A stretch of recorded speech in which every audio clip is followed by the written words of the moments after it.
Ja, jetzt geht's los. Wir müssen weiter Richtung Grenze.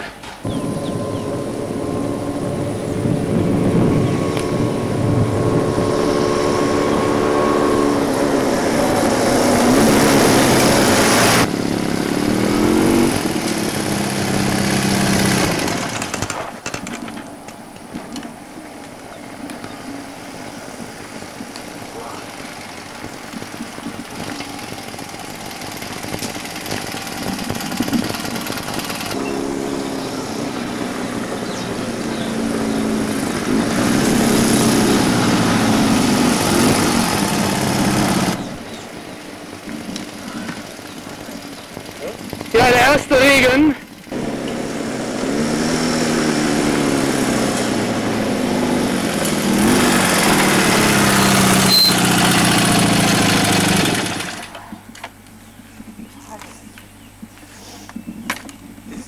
Jetzt seid ihr geschafft.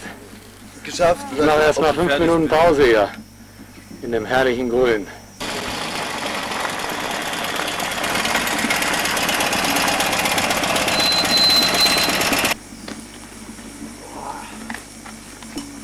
Das zweite Mal den Äquator.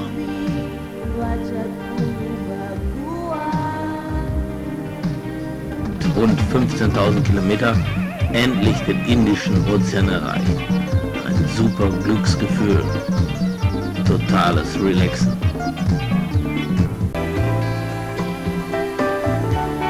Auf zum Meniga-Äquator, rund 2.500 Meter hoch, zu den Thompson Falls. Richtung Mount Kenya. Der Grenze zu Tansania. Mit dem Motorrad geht's zum Amboseli National Park, wo ich am Entrance das Motorrad stehen lassen muss und von Land Rover Fahrern mitgenommen werde.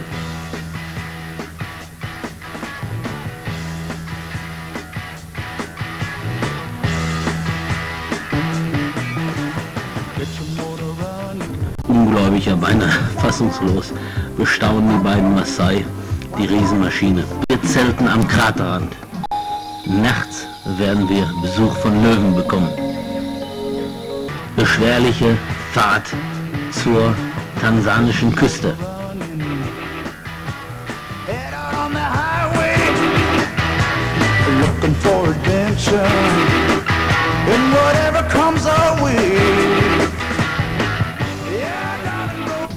Tansania, relaxte Tage. Alles, was das Motorradfahrerherz begehrt. Das Zomba-Plateau ist Highlight in Malawi, jedenfalls für mich. Bauschiges Fleckchen für Zelt und Motorrad.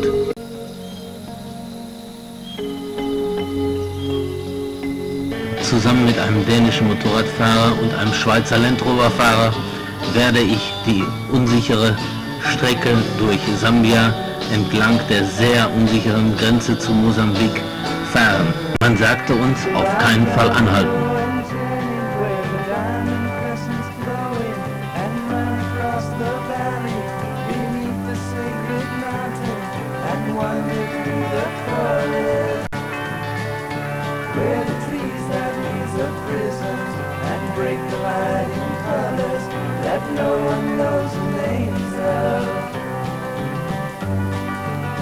Rechts ein von Guerilleros zerschossener und in Brand gesetzter Bus. Los geht's wieder. Aber noch schnell eine geile Aufnahme machen. Thema: Motorrad und Elefant.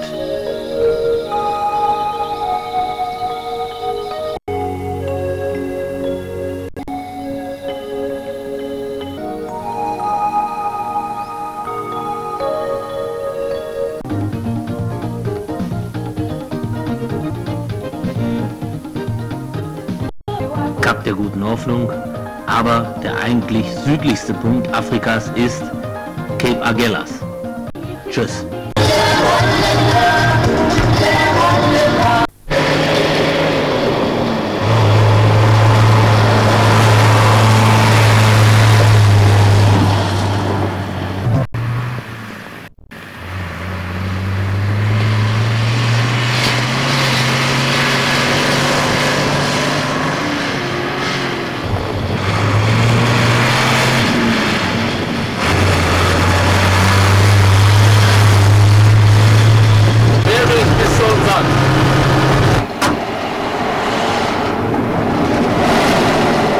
los?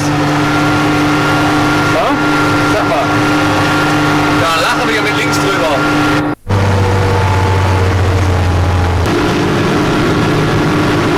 Das Kreuz oder Schweizer oder was? Tja Leute, das ist Kalahari, wie sie leibt und lebt.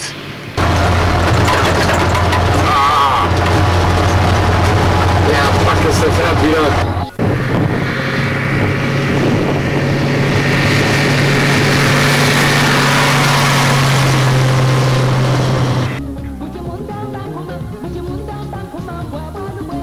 Verstärkte Sicherheitskontrollen, jeder muss sein Gepäck selbst umladen.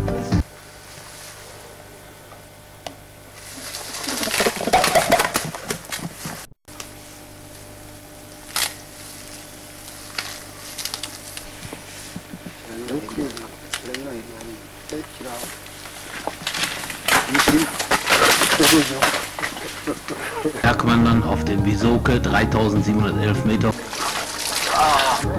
Zelten am Berghang. Die Gewehre aus dem vorigen Jahrhundert.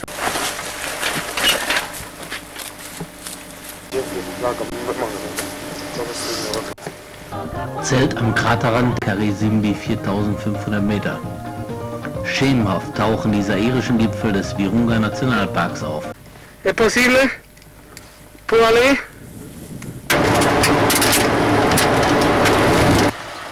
Pass auf!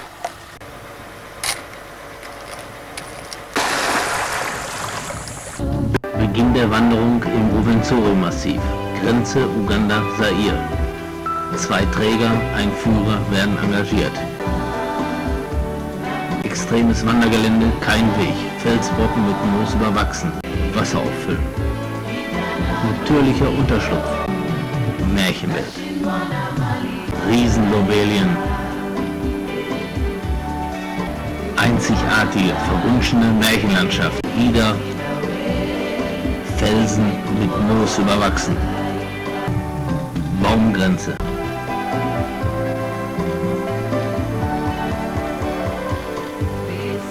Letzte Hütte kommt gleich, Elena hat und der Gletscher. Abstieg.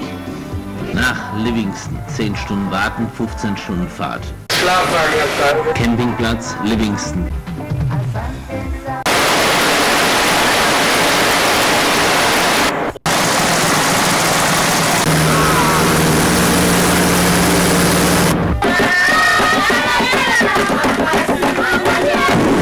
Kanu ist das Oberverschärfste überhaupt, was ich jemals hatte. Was trinken wir? Champignonsauce. Spaghetti ist ja noch ein bisschen zu hart. Ah ja, okay. Eigentlich ein schönes Abenteuer, so das Zelten war gut. Die Fahrt mit dem Kanu ist auch eine feine Sache. Tiere haben wir sehr viel gesehen. Tanzen ist immer wichtig.